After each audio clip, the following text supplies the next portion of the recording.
Entonces, acá. Este. Ah, yo también desaparezco.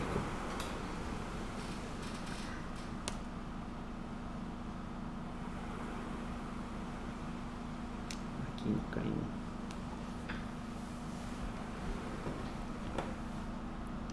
Bueno, mientras sacaba el poema, me imagino que ustedes ya lo leyeron.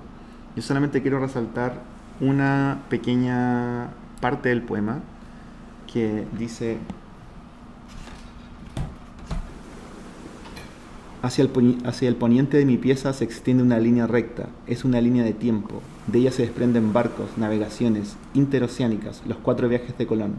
Una fecha a mano alzada marca el día de mi nacimiento. Aún no puedo deshacerme de esa línea. Tampoco sé por qué uno a uno se han ido quebrando los vasos de esta casa.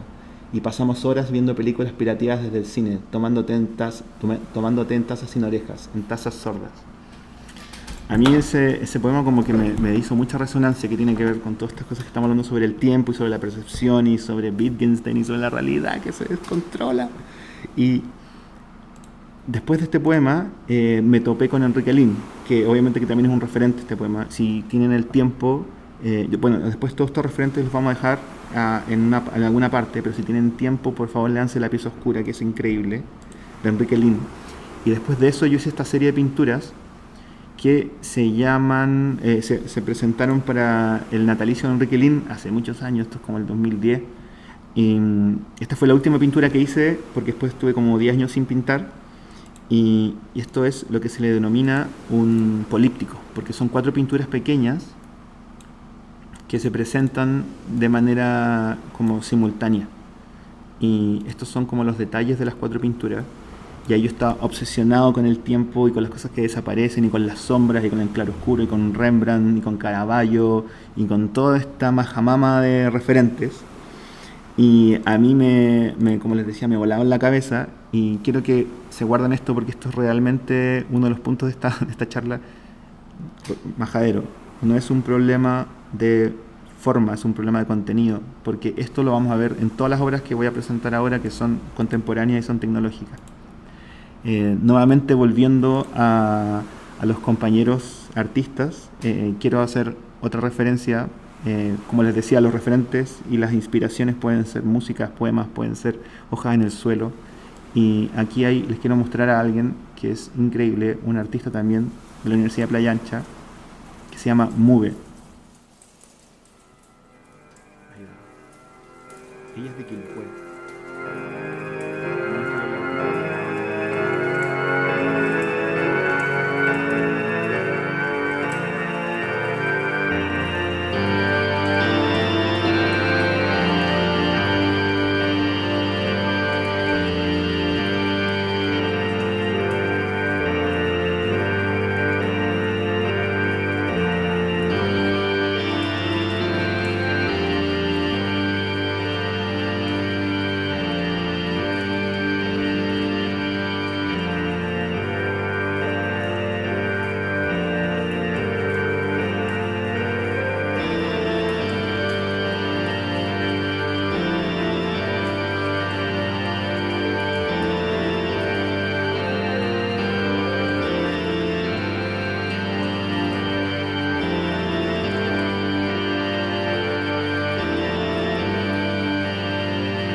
Bueno, ella es Move, recomiendo mucho que la vean.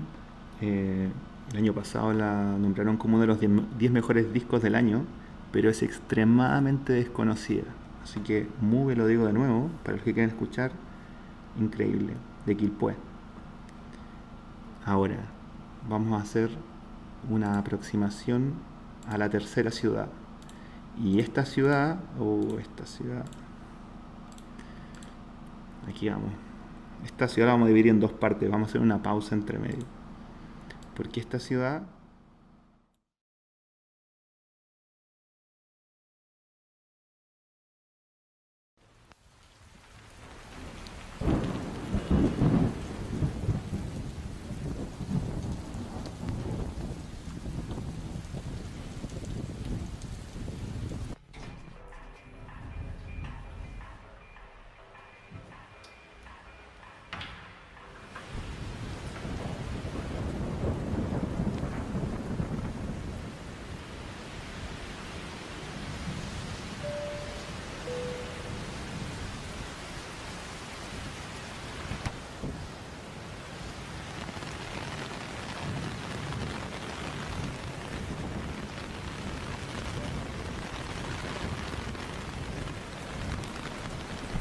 ahí está. Quería desaparecer un poco de la imagen para que nos concentremos solamente en las cosas que vemos y no me vean la cara todo el tiempo.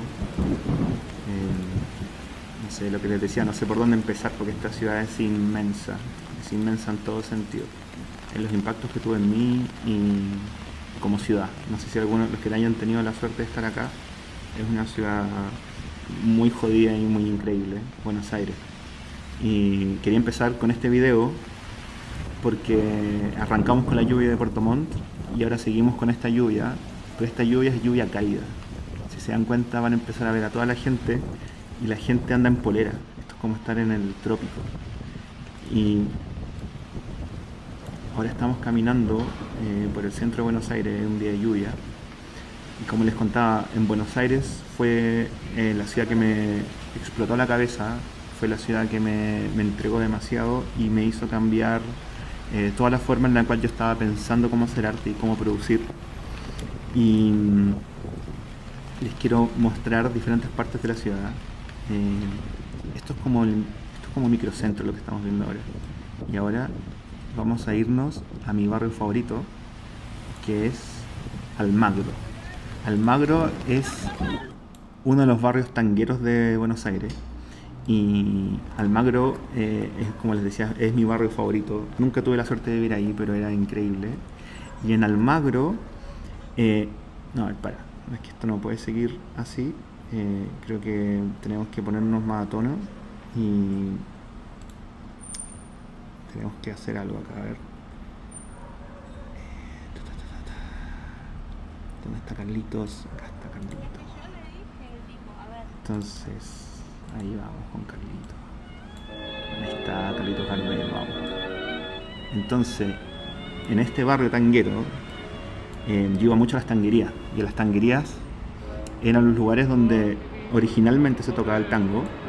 Y nosotros íbamos a lo de Roberto, que era una tanguería increíble. Nos juntábamos afuera, tomábamos cerveza, escuchábamos tango hasta tarde. Y una noche, cuando yo iba caminando por acá, esas son las cosas que son las pepitas de oro. Yo iba caminando por la calle, por Almagro, y me encontré un tesoro, que fue un tesoro que le dio vuelta a todas las cosas que estaba haciendo. Yo estaba medio perdido, no sabía bien qué hacer, y me encontré con esto que les voy a mostrar ahora, que son una familia. Me encontré con una familia entera. Y esta familia estaba traducida en muchas fotografías. Imagínense, yo iba caminando por la calle. Espera, que no poner mi cara para que me vean. Yo iba caminando por la calle y así de noche, y me encontré con una montaña, literal, así, una montaña de fotografías tiradas en el suelo, y yo no lo podía creer. Entonces me acuerdo que haber mirado para los lados, así como para que no me vea nadie porque era de noche. Entonces como que, como que tomo una, después miro para allá, hay otra, y de repente me doy cuenta que hay una montaña y me la empiezo como a guardar en los bolsillos. O sea, te estoy hablando, no sé, son cajas, son como 3 cajas llenas. Y eran todos sobre una misma familia, una sola familia, y habían datos. Entonces ahora les estoy mostrando algunas imágenes, son nada que ver. Y en esas imágenes, o sea, en esa fotografía había información. Entonces aparecía la fecha, aparecía el lugar, y las fotografías empezaban en 1952 y seguían hasta 1985. Y arrancaban con estos padres jóvenes y con unos niños recién nacidos, y las fotos iban avanzando hasta que los padres se iban volviendo más viejos. Y yo las tuve durante muchos años, no sabía qué hacer, las tenía ahí, les daba vueltas, las observaba, las miraba de un lado, las miraba del otro, y de repente decía, ya, ok, los voy a organizar por lo más simple, que es pensar que las cosas pueden organizarse por fecha, ya, organizé por fecha, después no, después por ciudad, no, después por color, no sé, como buscando alguna forma de catalogarlas por, no sé, por este deseo humano de querer absorber las cosas. Y pasaron 3 años y de repente cambié la lógica y empecé a generar relatos, pero relatos desde algo mucho más abstracto, que es, em, por ejemplo, empezar a ver esta carpeta, la llamé ella, y empecé solamente a juntar fotos de ella, que es la madre, y la empecé a seguir durante los años. Después hice una carpeta que se llamaba él, los niños, los viajes, los cumpleaños, empecé a organizar por de repente eventos que no son cuantitativos, sino que son como afectivos de cierta manera. Y en ese generar eventos fue cuando empecé a encontrar nuevas formas de poder leer algo que de cierta manera era ajeno a mí, pero a medida que lo iba tomando desde ese lado se volvía como parte de mí y parte de las cosas que yo consideraba propias. Era una sensación muy extraña. Con los años yo sentía que ellos eran como mi familia de cierta manera, y les inventaba cuentos, atrás de las fotografías anotaba como historias que podían haber pasado. Eh, y ese tipo de cosas fueron, eso es lo que les digo, como las cosas que uno se encuentra de repente, que son tesoros. Esto fue un tesoro material, ¿no? Pero de repente hay tesoros inmateriales. Y este fue algo como fundamental en mi estadía en Buenos Aires. La otra estadía, o sea, el otro evento importantísimo es este de acá. Este señor de acá se llama Jorge Cruz. Y él es una persona que me mostró la electrónica. Y esto a mí me voló la cabeza también. Fueron dos cosas. Como la electrónica.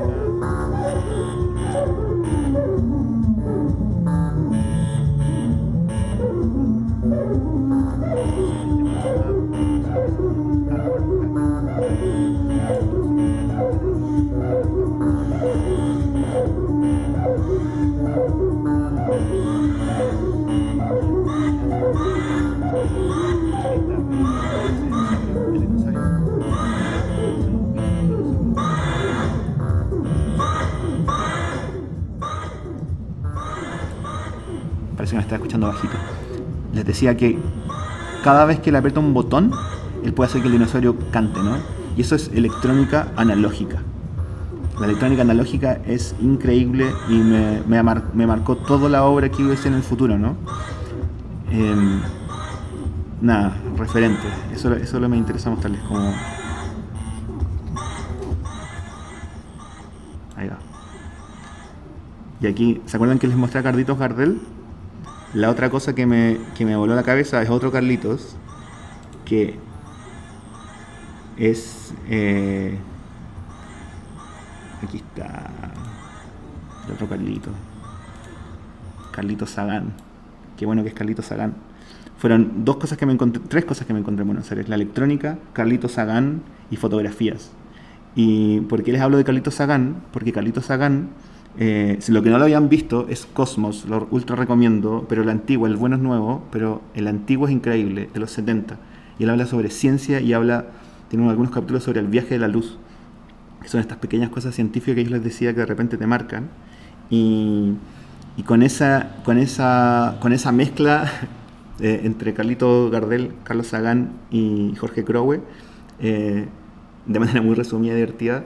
Yo hice mi primera obra tecnológica que tiene que ver con la memoria, con la luz, con el viaje de la luz y con ciertos elementos científicos que yo tomaba de manera estética. Y esa es una obra que yo primero les quiero mostrar como procesos, que son una de las cosas que me interesa mostrar todo el tiempo acá. Esta obra se llama La máquina de sombras. Y ese fondo de Carlitos me gusta atrás, como más cosmológico.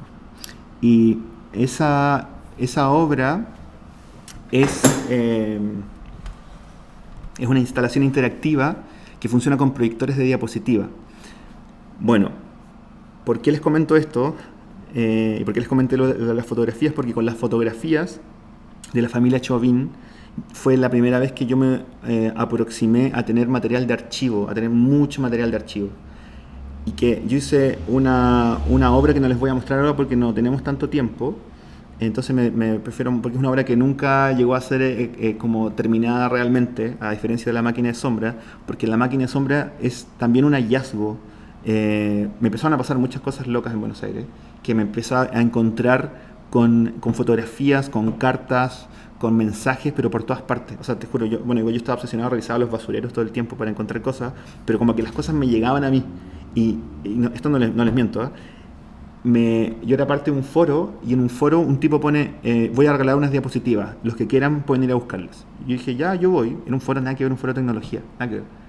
Y yo pensé que me iba a dar una cajita de diapositivas, y voy a su casa, estaba lloviendo también, y el tipo me abre, estaban como desvalijando un departamento, me abre la puerta de un armario, y hay una montaña hasta acá arriba de diapositivas, eran como, no sé, 60 cajas.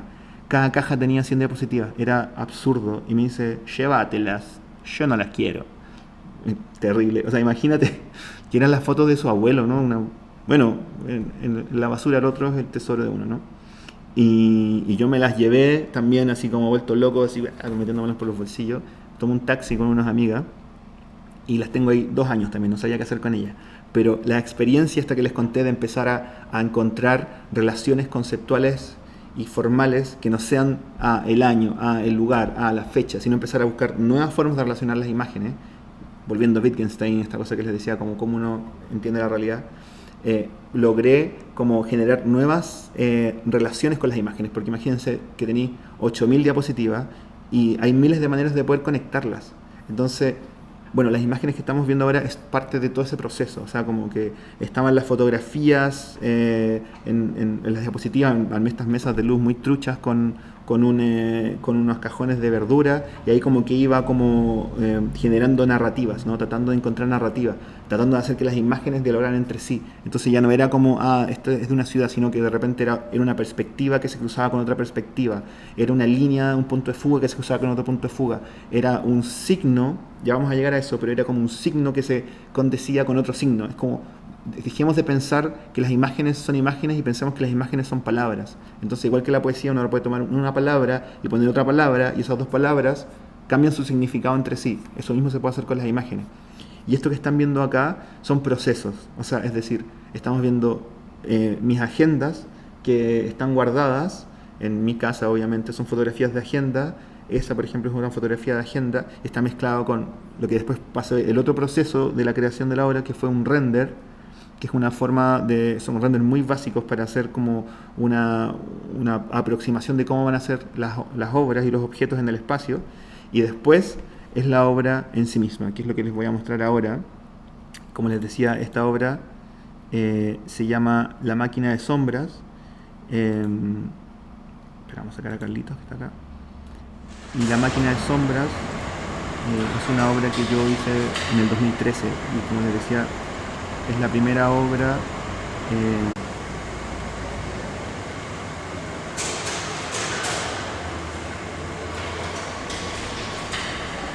bueno, La máquina de sombras es, como les decía, una instalación interactiva que consiste de 3 proyectores de diapositiva que están hackeados, de la misma manera que Crowe modificaba juguetes y yo empecé a modificar con electrónica dispositivos obsoletos como proyectores de diapositiva, proyectores de cine. Y yo los abría y les metía electrónica, entre comillas, contemporánea, porque es muy antigua la electrónica que yo usaba y muy sencilla, y esto es muy importante, y no puedo ser más enfático en esto, muy barata.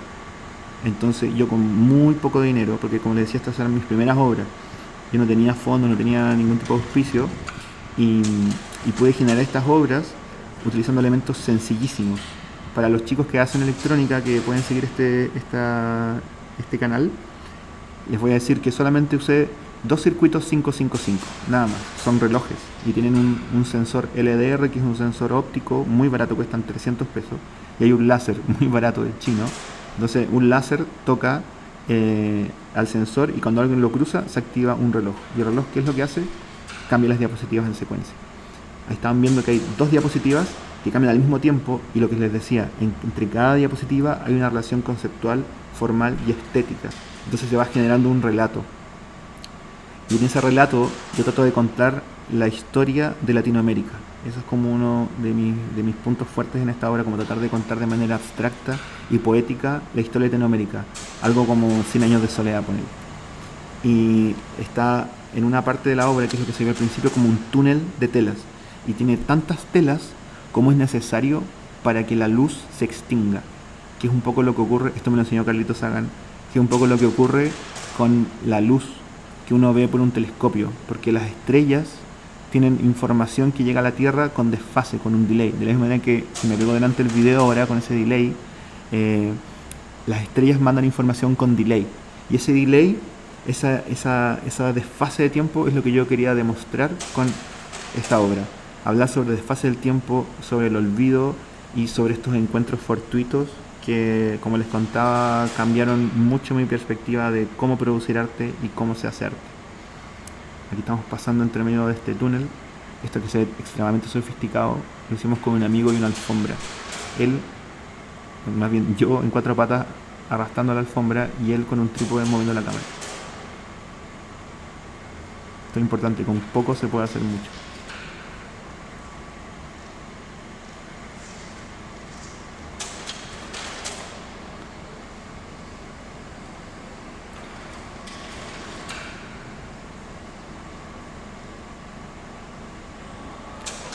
Bueno, ahora vamos a hacer una pequeña pausa de 5 minutos. Tanta información que le hemos metido para que la asimilemos un toque. Y volvemos.